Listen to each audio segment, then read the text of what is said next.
I call her Dr. B, but her name is Bernadette Thomas.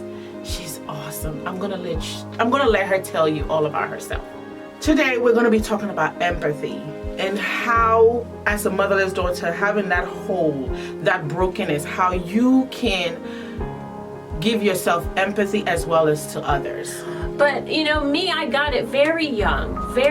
And I understood when she used to call me Miss Hollywood when I was 5, that wasn't normal for her to call me that, because I liked clean things. I was poor as a church mouse, but I liked my clothes clean. And I liked to look as presentable as I could being an impoverished child. So instead of her saying, look at her making the best of our little bit, she nicknamed me Miss Hollywood. She didn't ever say I'm sorry.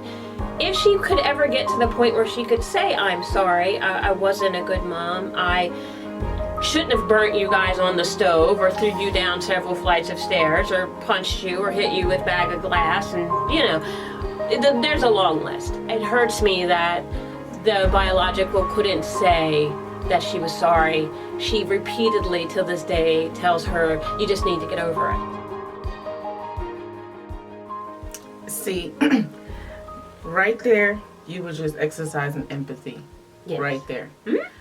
And you can have empathy for your mother.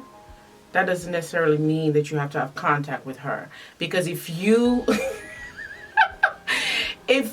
interaction with her is unhealthy, I mean, you're not going to be your best. What's the essence of you being around her? But that does not mean that you cannot empathize with her. So it's okay for you to have empathy for her from afar. Mm-hmm. Like very far, though. How far? Well, you know, my sister, who I love madly, dearly, I watched her all the way up into my mid-30s. Chase this woman for love. And here me at 5 going, okay. Getting it at 5. And I watched her chase and chase and chase and chase and chase, and never once did this woman have anything to bear. Nothing. She was just as nasty and rotten and just cruel as she was when we were young. I mean, my sister had children fairly young. She was not in her teens, but she was 20. And she started having kids fairly young. And the best thing that this biological vessel could do for her was go in her house and take a market bag out, or several market bags out, and take the little bit of food my sister was getting from assistance and bag it up in both. Or, did you get your food stamps? Can I get a book? It was never about, hey, I've been a mother, let me help you. So I think you have to be careful of letting them into your life, because although you want it, it probably doesn't have anything. It's not authentic, that's what I think. And it's probably going to turn around and bite you. Yeah. It's going to hurt you. And if you remember how you felt when you were hurt, I wouldn't invite that in. I mean, I wouldn't invite it in. I watched my sister keep inviting and keep inviting and keep inviting. I mean, it got so bad one time. When I was in the Air Force, she called the Drug Enforcement Authority, the DEA, or whatever the narcotic cops are, I don't know. I have a DEA license, so I was trying to associate that. But anyway, to write prescriptions. Let's be honest here. But controlled prescriptions. But anyway, moreover, she called them on my sister because she was not happy with something that happened with my sister. So she called these people and told them that my sister had drug dealers living at her house. So I'm in the Air Force all the way down South Florida past Miami at Homestead Air Force Base. And my sister's calling me, telling me that a stakeout is happening to her house. And she can't even tell them that it's not her. She's doing this out of spite. She's trying to hurt me. And it really messed up a lot. I mean, it didn't mess me up. I mean, I'm still doing my job fine in the Air Force, but it threw you off. It threw me off. So, and you know, and that's just a little icing for this kid, kind of. I have stories, I scroll, but even she never would stop chasing this invisible love, this love that wasn't tangible, and it drove me nuts because I had to see her hurt, which hurt me. So I will never encourage anyone to reconnect, and that may not be healthy for some people, but if they couldn't love you in your most vulnerable age, your most vulnerable ages, I don't know if they're going to bring it together when you're grown. See, your sister, I was your sister. My brother used to get so angry and so mad because I used to chase my mother for her love. Ooh. I did everything I could, try to be that daughter. At one point, I went to her, even though she was never there, never cared. I could die. It don't mean nothing to her. And I went to her and I said, I don't know what I've done to you, but can you please forgive me? Oh. I did. I went to her asking her for her forgiveness so she could love me. And it took, when I'm telling you, because the society that I grew up in, and I always tell you, you guys know this, the society that I grew up in, they instilled in me that something must be wrong with me for my mother not be able to love me. So when I used to go through this, you know, you guys know I did an episode where I said I was looking for my mother. I was going from person to person looking for my mother. Right. And when I couldn't get it, I would be so broken. I would be every 2 days or something, I would go through an emotional turmoil, like every other day. I used to be exhausted of that. It was just exhausted. So I figured in my head that if I go and ask for forgiveness, that will mean that my life will be different and that I will get the love that I deserved. And I remember I was literally on my knees. And I remember having this conversation, and my mother, all she said was like, we'll talk about it later. And I walked away like, what? Like, what in the world? Like, what's happening here? And I tried for years with her family, her mother. I even had her mother come to live with me, my grandma. Come to live with me because I thought that we will all have an amazing relationship. That backfired on me like you wouldn't believe. It was awful. It was awful to the point that my uncle said to me at one point, you guys know this story, I told you before. I don't know, something happened between my grandmother, my uncle and my uncle got so upset. And he said to me as I was driving to work, he was like, if only your mother would have aborted your pregnancy, my family would still be together.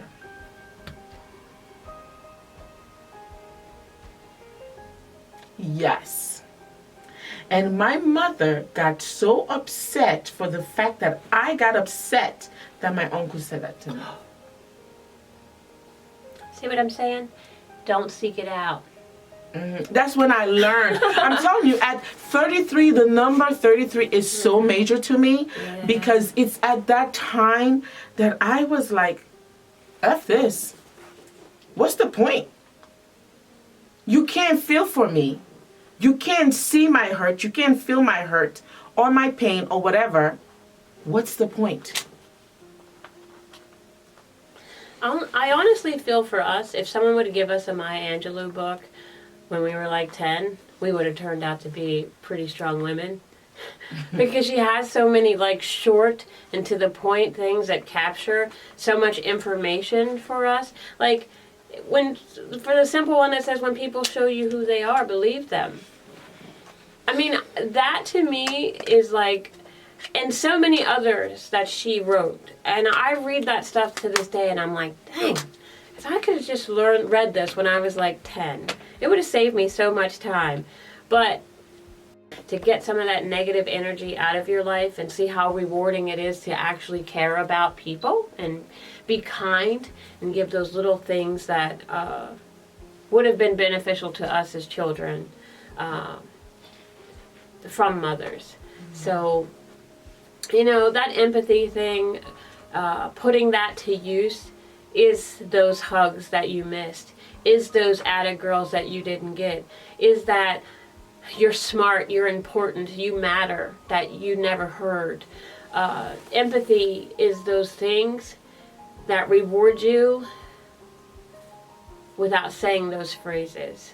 Empathy goes right in those holes when you give it, and what you get back fills right in those voids. It sits in there and gives you a minute to go. Because you, who come from hurt, know what it feels like to be hurt. And you know what it feels like when you want someone to care about you and want someone to be concerned and find that you're important and listen to you like you matter. So providing empathy to people is something that you want to do out of kindness, out of selflessness, but also at the same time you get some voids filled, even if it's just for moments. Because our voids never fill, let me just be honest. But even if for moments we get that respite, that peace, that all is right in the world and you matter, those things that should have been said to you come in a quiet whisper from what you get back from giving empathy. So being selfless, being kind, doing things that are uncomfortable, like, gosh, I see this guy's hungry. I don't want to pay $7 for the sandwich and go walk it over to him. But then you say, you know what? I'm going to go grab the sandwich real quick and walk it over. And the guy is like, his day is made. Yeah. You know what I mean? His little can that he has, I don't know, 50 cents or a bunch of pennies in, he doesn't have to worry about filling that up. He's going to have a sandwich. However, I'll leave you with this. What he has or does not have is not your business. You know what I mean? Like, people see people doing things and you're like, oh, I know he's probably got $100 collected today. That's not your business. Your business is what you're doing, your empathy, what you're doing for that person. You know what I mean? What all the other underlying stuff is not your business. And that's what I teach too in patient care. She had on that Gucci jacket and those gold earrings. Oh yeah? Well, you don't know what she had to do to get it.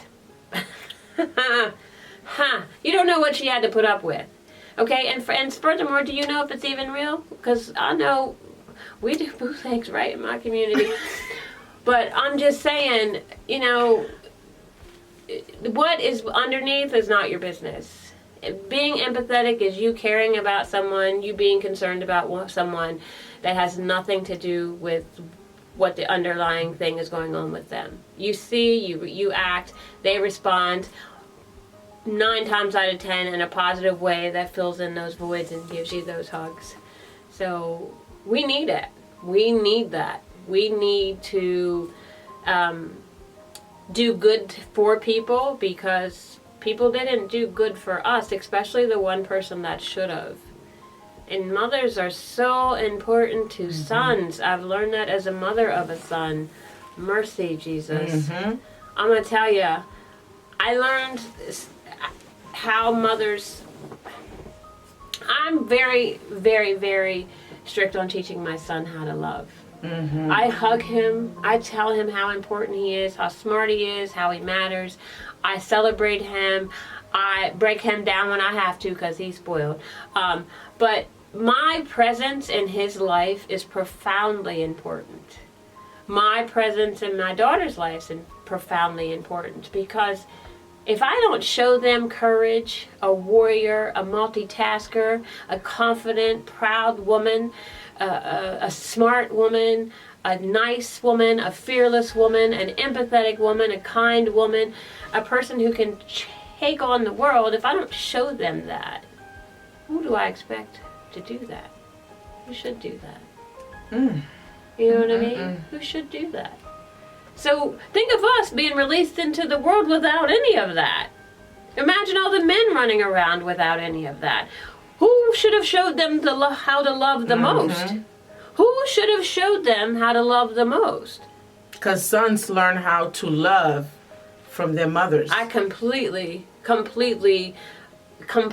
agree with that. And if you grow up as a son without a mother, there are people who step in. I know that. I know people get raised by their grandmothers and whatnot, but that is not your mother.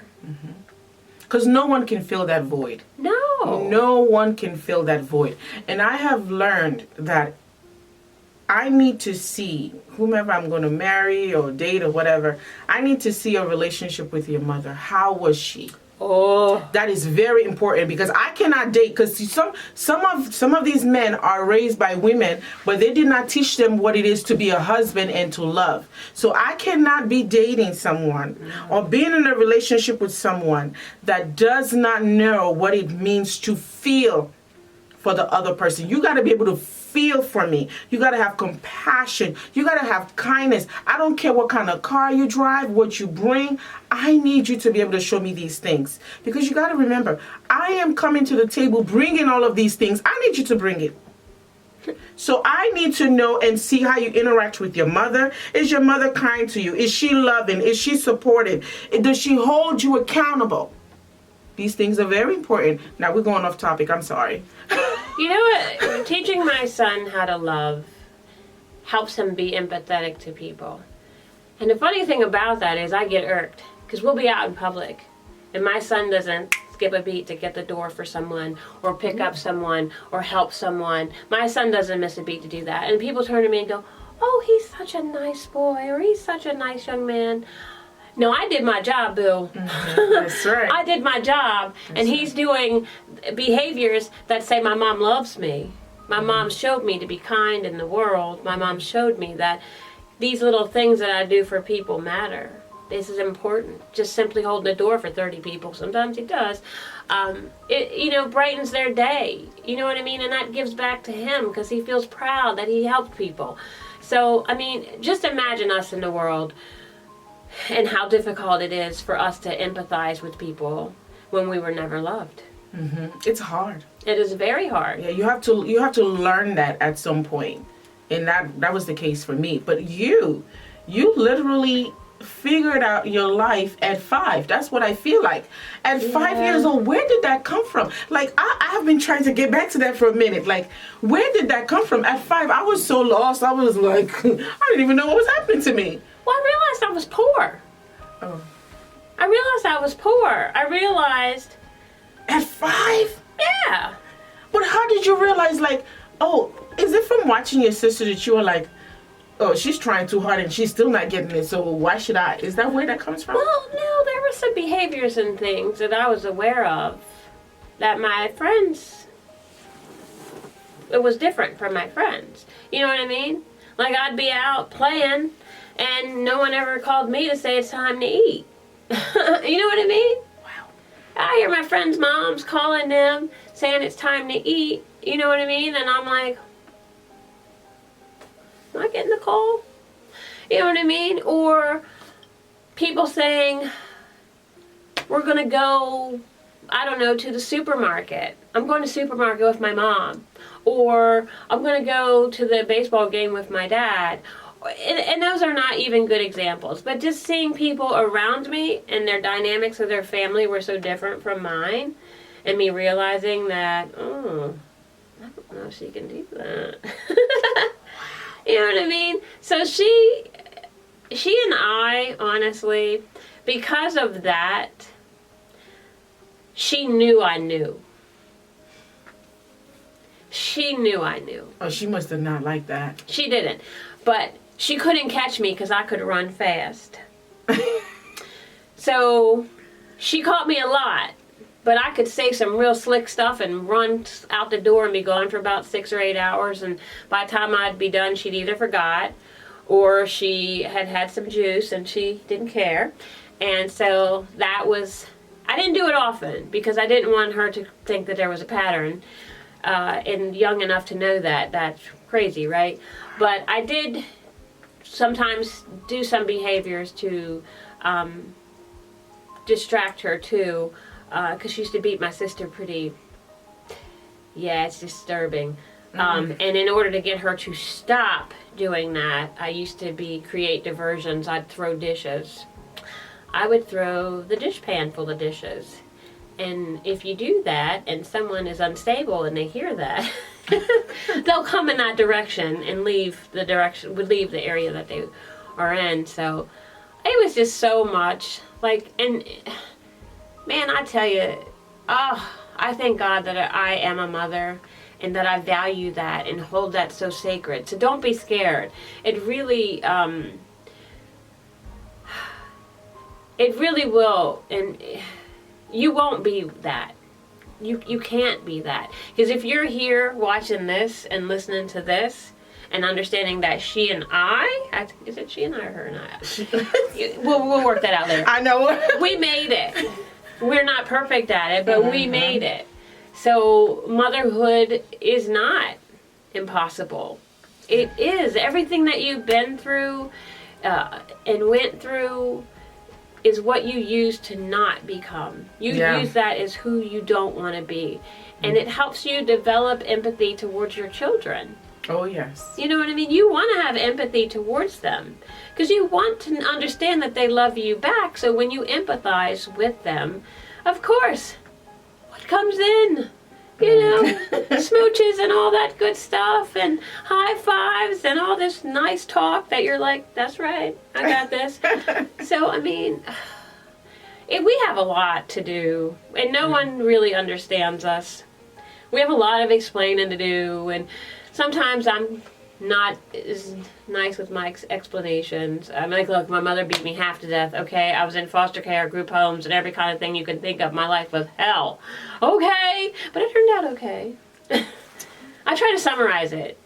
And sometimes that helps people understand my personality better, but no one ever fully understands us because they had mothers or mommies that, you know, they had some level of support. So when you grow up without any... Yeah, it's hard for you to grasp it.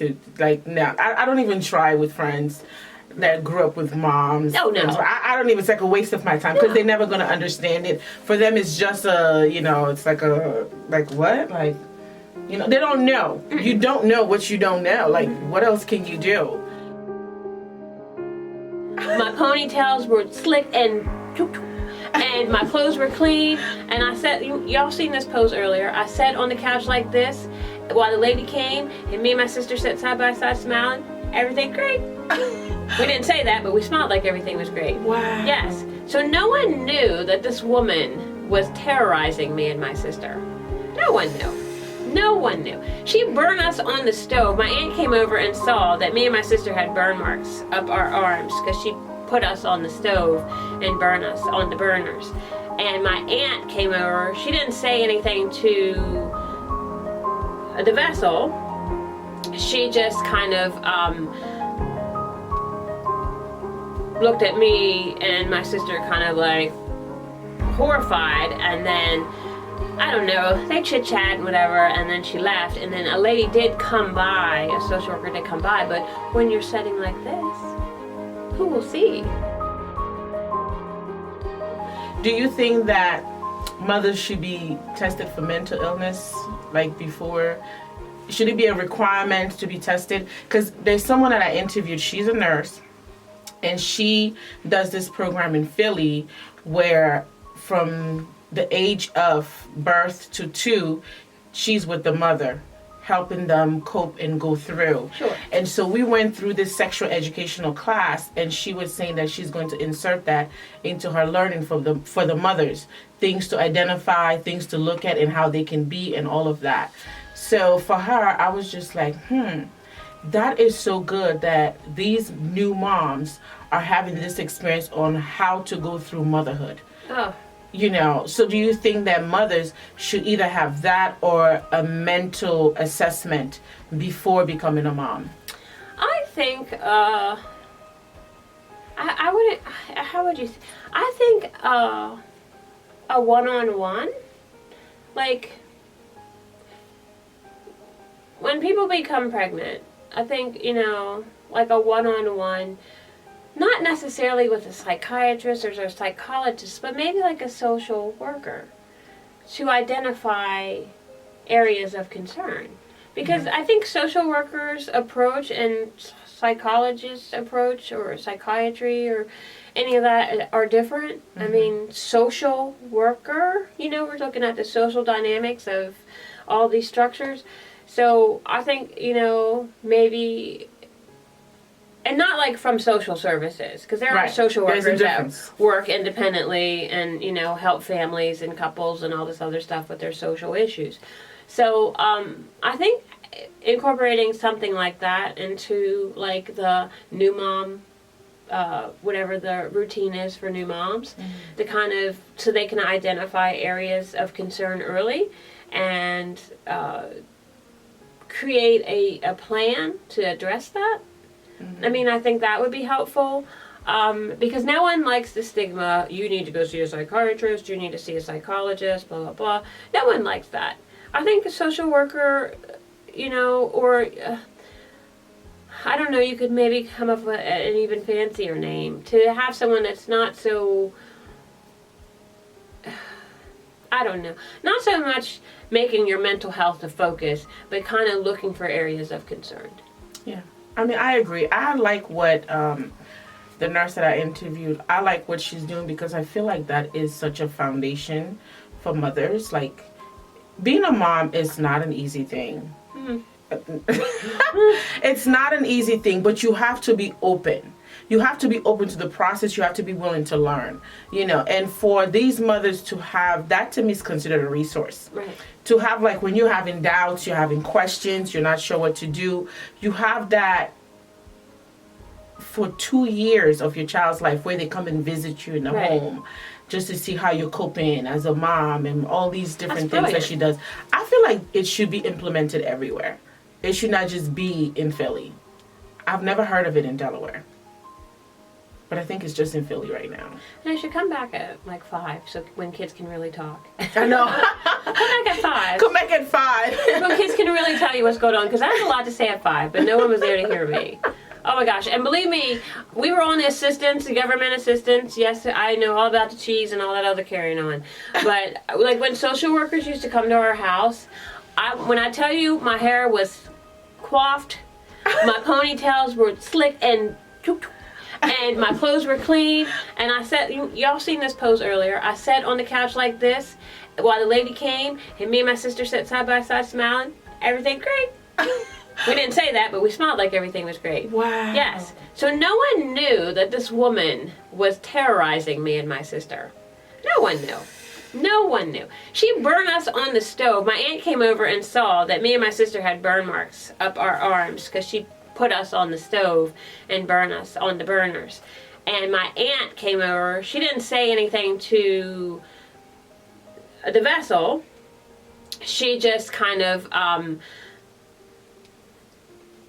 looked at me and my sister kind of like horrified, and then I don't know, they chit-chat and whatever, and then she left, and then a lady did come by, a social worker did come by, but when you're sitting like this, who will see? Your arms are not up, the burn parts are not shown, and you smile, and your hair's together, and you have on your nice little outfit, so who would know? But anyway, I think coming back again in that process would probably be very helpful for children who don't have a voice and can't really tell other people what's going on. My vessel was smart enough to figure out how to get around stuff, to hide her wrongdoings. So, but I think that program would be great, especially for young mothers. They need some direction if they don't have a figure in their life that can be, a support or at least a positive example. I think that would be great to maybe, come back around a little later, just make sure everything is going well. Because we don't want that. We don't want that for them. We don't want that for other people's children. And maybe a lesson, if not anything, like a class. I don't know. Something has to be done, because there are a lot of, I talk to a lot of people, and they talk about some of the things that they have experienced. And sometimes I'm just like, I have no words other than silence. I literally have no words. I cannot stand the fact that society assumes every mother is a good mother. They hold mothers to this like prestige, like they're just amazing, they're all great, they're all amazing. Lies. Lies you tell. Yes, they are. They are very big lies. There are there are a lot of mothers that are just not good people. And for me, I think, my mother is just, I nicknamed her Ice Cold. That's what I have her saved under. I have her, so when I see it and the picture is like a pile of ice in the mountains, okay, and I'm not trying to be any kind of way, but it's just like zero emotions, no feelings, no whatever, nothing when it comes to me. So when I see that, I know who I'm going to be speaking with, and I know how to conduct myself if I do pick up. Now I don't. For me, it's fully no contact, because I cannot engage in anything that is not conducive for me. It's not going to promote healing or my health. I cannot engage. I can't tell you what to do. You can do whatever you want, but for me, no. No. For me either. For me either, no. And I feel like that, once I accepted that, I feel good. Like, I honestly, I don't wish any ill will. I don't wish any harm. Right. I'm not, like, plotting anything. Like, I don't wish any of that. I don't even think about it. And I realize how my life is better because of it. Someone told me in therapy many years ago, they don't have to be in your life. You can care about them. Honestly for me, and this might sound harsh, but honestly for me, her well-being is not a concern for me. I don't wish her any ill will or any harm outside of me. But I also find that anytime I've ever had a little bit, I allow a little bit of her, too much comes with it. So much comes with it. It ends up being, it overwhelms me, because I still am just baffled by who treats their children this way. So, but it is definitely a personal choice. Some mothers aren't as... Some vessels float a little nicer in the current. So, guys, you have the power to decide who you want in your life and who you don't. So don't let me force you or tell you what to do. You get to decide.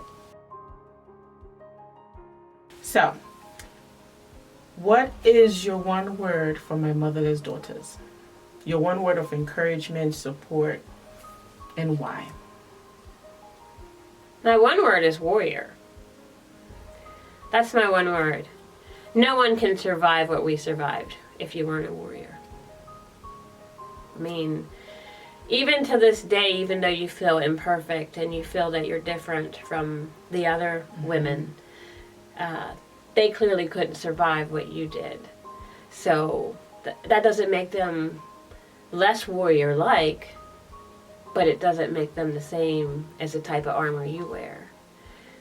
Yours is different, but you are a warrior. You're a fighter. You're a survivor. And you're always seeking and looking and searching for answers because you didn't get them. And you want to know why about a lot of things.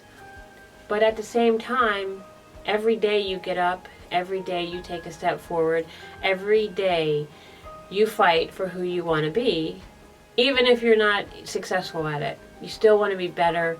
You still want to matter. You still want to feel important. You still want to feel empowered. You still want all those things that other people don't have to fight so hard for. But you're a warrior. You are someone who gets up despite of everything you went through, despite of everything that hurt you and broke you and bent you and made you feel less than, less than a human being is even less than that. You don't have the love that should have given you the strength and power you needed to navigate this world. So, you can't tell me ever I am not a warrior. I will scorch this earth for my kids, to make sure that I can navigate in this world myself, So we're warriors. We're a different kind, but we're warriors. We are not the same as other people. We're not. And when you embrace that and understand that, then it'll be easy for you to tell people. Because we shock a lot of people with our personalities. They're not ready sometimes. So being a warrior empowers you to explain to them very quickly and briefly, who you are, and they get it. I rarely have people around me who are like, but still, no, they're like, damn, wow. You know what I mean? And then it changes the dynamics in the energy. So, I mean, you have to be a warrior. You won't survive it. You won't survive it. You will not survive it without understanding that you're a warrior. And if you are here now, after experiencing all of that, there's no other explanation. You're a warrior.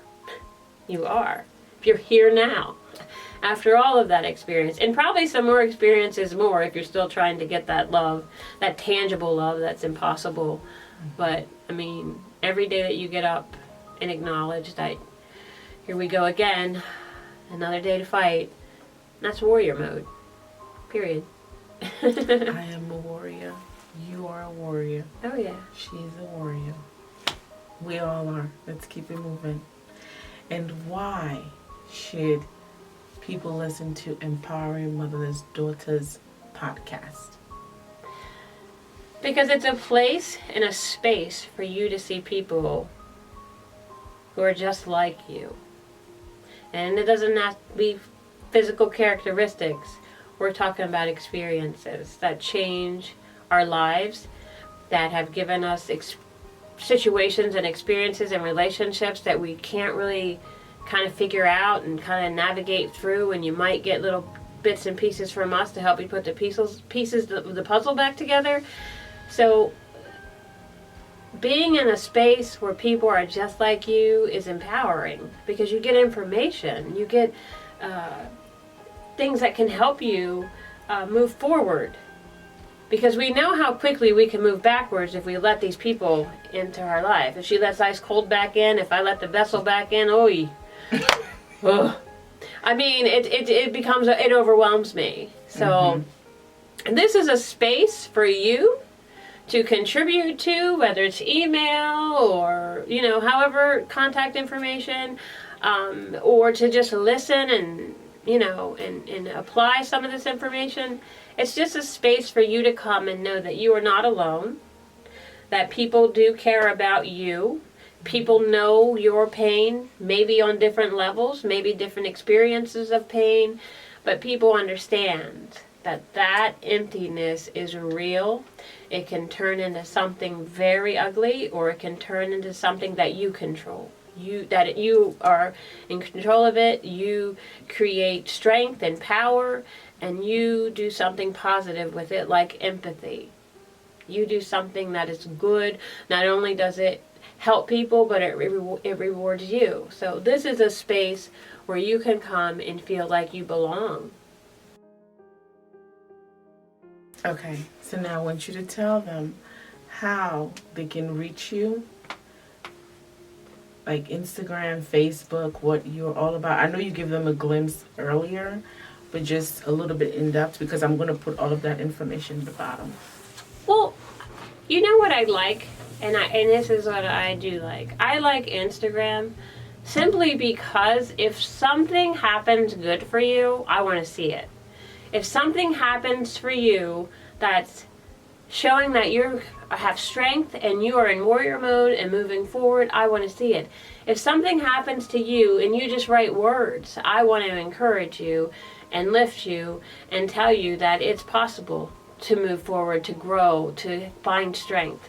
So I like Instagram. I like to see with my eyes. I mean, we can email and all that all we want, but I want to see you and I want you to see me, even if it's just in pictures and experiences. I like to have it more like an interaction, a dialogue or something? Yeah, I like to see who is interacting with me. I do believe my Instagram is strong like bull. What? Yeah, it says strong like _bull.